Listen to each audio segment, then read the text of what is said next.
이게 박 전 대통령 같은 경우 정말 주변에 사람이 최순실마저도 믿을 사람이 아니었다라는 생각이 어제 들더라고요. 어떤 의미에서요?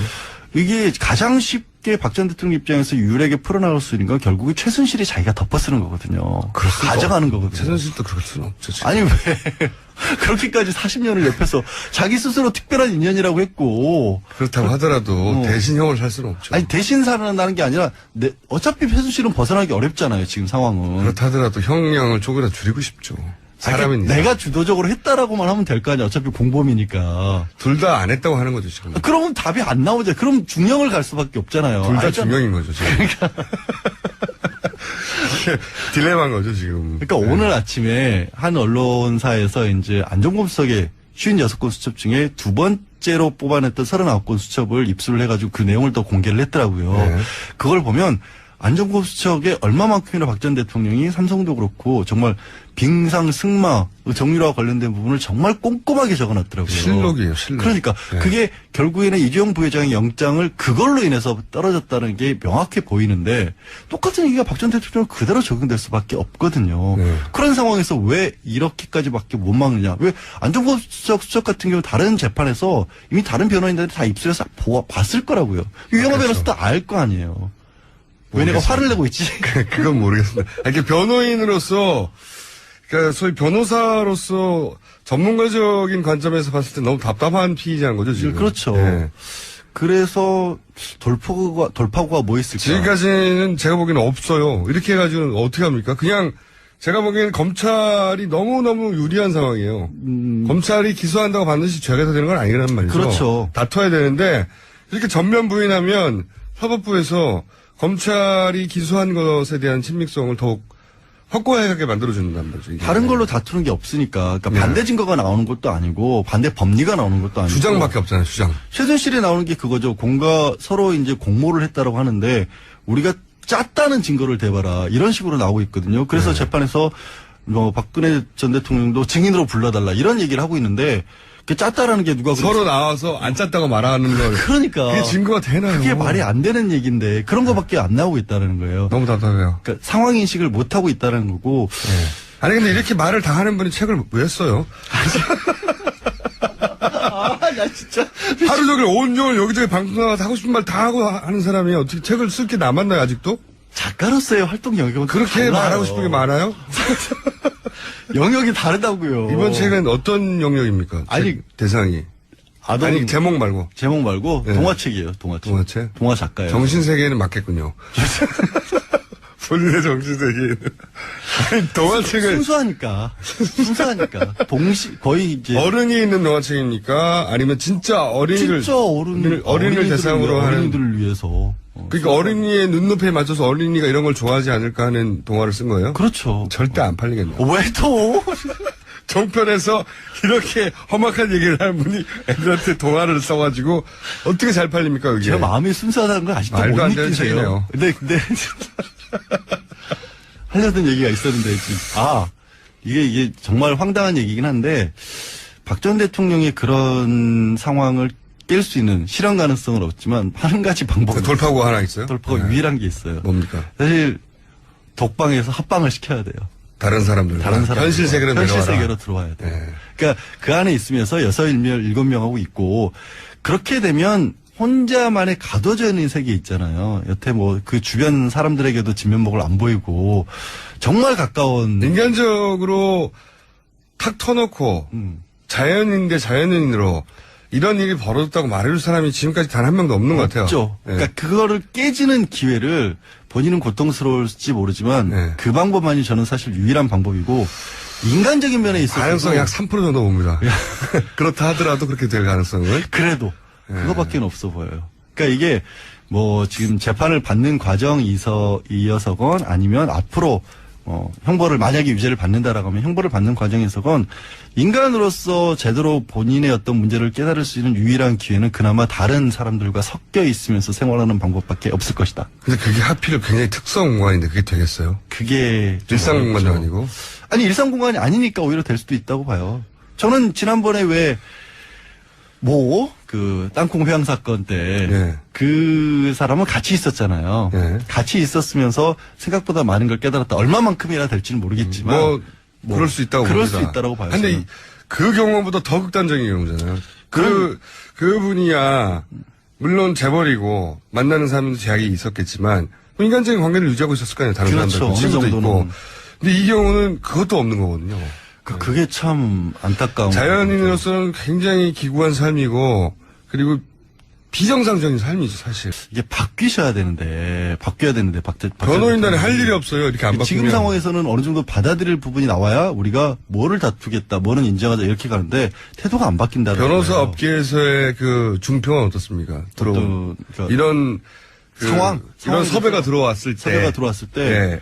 그러니까 말씀드린 것처럼 바뀌어야 우리도 작전을 짜볼 수가 있는데 이 지금의 태도를 그대로 유지하는 상태에서는 의미가 없다, 들어가는 게. 뭐 할 게 없잖아요. 할 수 있는 게 없잖아요. 네. 다 부인하고 있는데. 다 부인하면 뻔하거든요, 결과는.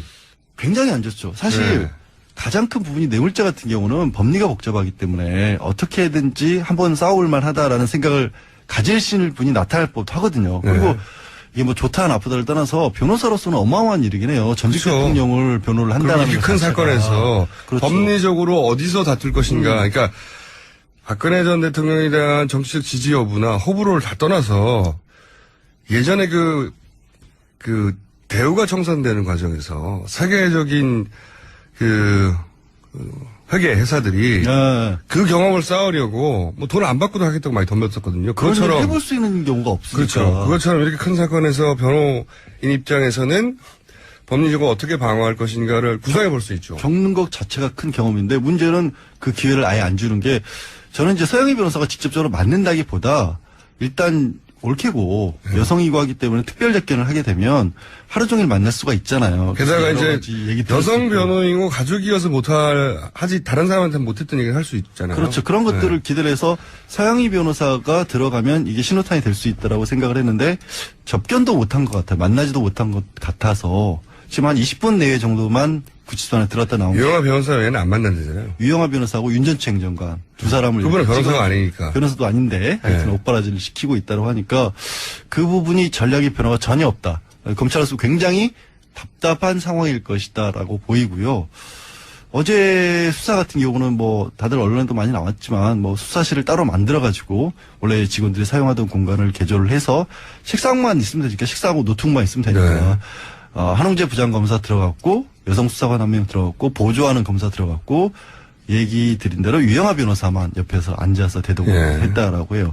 근데 이 부분도 문제가 그런 부분을 조금 헷갈리시는 것 같아요. 그 변호사를 9명을 선임을 했다고 하니까 9명이 굉장히 많이 선임한 거는 맞아요. 예. 근데 보통의 경우 큰 사건은 팀 단위로 선임을 하는 거거든요. 그렇죠. 사실은. 맞습니다. 그러니까 유명한 변호사라고 하는 사람이 혼자 다를 일을 하는 게 아니라 변호사 혼자 절대 커버할 수가 없어요. 그렇죠. 네. 그 사람이 있고 뭐 법리 검토하는 밑에 보조하는 변호사가 있고 판례들을 찾아본다거나 아니면 사면들을 검토하거나 이렇게 팀 단위로 이루는데 그 전에도 이미 9명이 뿔뿔이 변론을 했던 것 같아요. 각자 제대로 회의도 안 되고. 그러니까 저는 헌재 때도 그랬지만 헌재 때도 보면 헌재 참여했던 변호인으로 참여했던 분들이 의견이 갈리고 그렇죠. 마지막 최후 변론할 때 순서 가지고 다투고 그러잖아요. 그렇죠. 뭐 답변서를 이게 말이 안 되는 거거든요.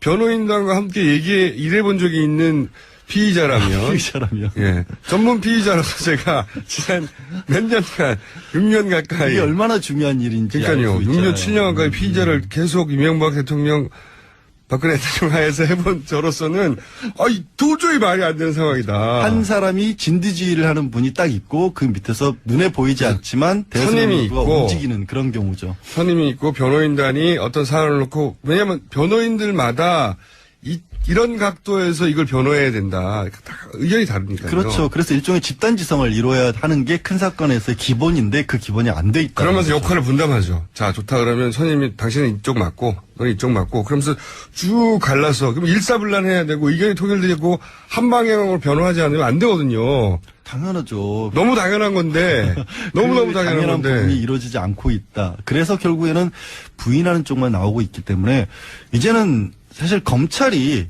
역할이 좀 바뀐 것 같아요. 바뀌어야 할 것 같아요. 뭐냐면 그때도 말씀드렸지만 변호사 가장 큰 업무가 당신이 지금 겪고 있는 사건이 이렇게 쉬운 게 아니다. 내지는 이 부분이 실제로 법적으로 문제가 된다. 이런 것들을 변호사가 먼저 납득을 시키고 아니, 변호사가 납득을 못 시키고 있으니까, 검찰이 납득시켜야 돼요. 그러니까 검찰이 납득을 시켜야 돼요. 검찰이 원래 그래서- 변호인단이 하는 네, 일인데. 원래 변호인단이 해야 되는데 검찰이 납득을 시키고 공감을 하고 소통을 검찰이 박 전 대통령하고 해서 상황을 빨리 정리를 하지 않으면 이 부분이 굉장히 어려워질 수도 있어요.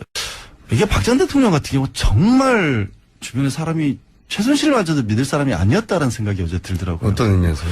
이게 가장 쉽게 박 전 대통령 입장에서 유일하게 풀어나갈 수 있는 건 결국에 최순실이 자기가 덮어쓰는 거거든요. 가져가는 거거든요.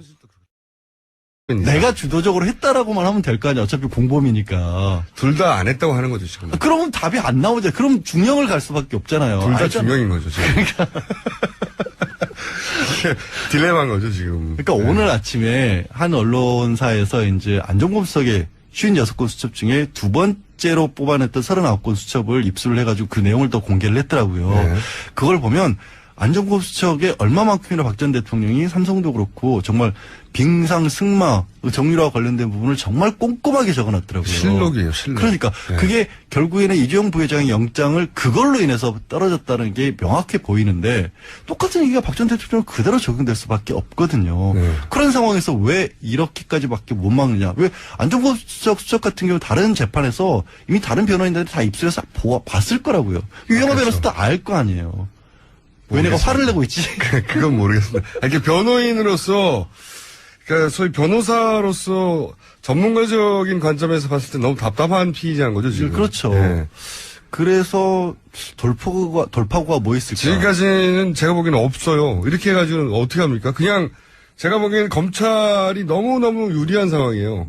검찰이 기소한다고 반드시 죄가 되는 건 아니란 말이죠. 그렇죠. 다퉈야 되는데 이렇게 전면 부인하면 사법부에서 검찰이 기소한 것에 대한 친밀성을 더욱 확고하게 만들어준단 말이죠. 이게. 다른 걸로 다투는 게 없으니까. 그러니까 네. 반대 증거가 나오는 것도 아니고 반대 법리가 나오는 것도 아니고. 주장밖에 없잖아요, 주장. 최순실이 나오는 게 그거죠. 서로 이제 공모를 했다라고 하는데 우리가 짰다는 증거를 대봐라. 이런 식으로 나오고 있거든요. 그래서 네. 재판에서 박근혜 전 대통령도 증인으로 불러달라. 이런 얘기를 하고 있는데 그 짰다라는 게 누가 서로 나와서 안 짰다고 말하는 걸. 그러니까. 그게 증거가 되나요? 그게 말이 안 되는 얘기인데 그런 거밖에 안 나오고 있다는 거예요. 너무 답답해요. 그러니까 상황 인식을 못 하고 있다는 거고. 네. 아니 근데 이렇게 말을 다 하는 분이 책을 왜 써요? 이게 박 전 대통령 같은 경우 정말 주변에 사람이 최순실마저도 믿을 사람이 아니었다라는 생각이 어제 들더라고요. 어떤 의미에서요? 이게 가장 쉽게 박 전 대통령 입장에서 유일하게 풀어나갈 수 있는 건 결국에 최순실이 자기가 덮어쓰는 거거든요. 가져가는 거거든요. 최순실도 그럴 수는 없죠. 지금. 아니 왜 그렇게까지 40년을 옆에서 자기 스스로 특별한 인연이라고 했고 그렇다고 하더라도 어. 대신 형을 살 수는 없죠. 아니 대신 살아나는 게 아니라 어차피 최순실은 벗어나기 어렵잖아요 지금 상황은. 그렇다 하더라도 형량을 조금이라도 줄이고 싶죠. 사람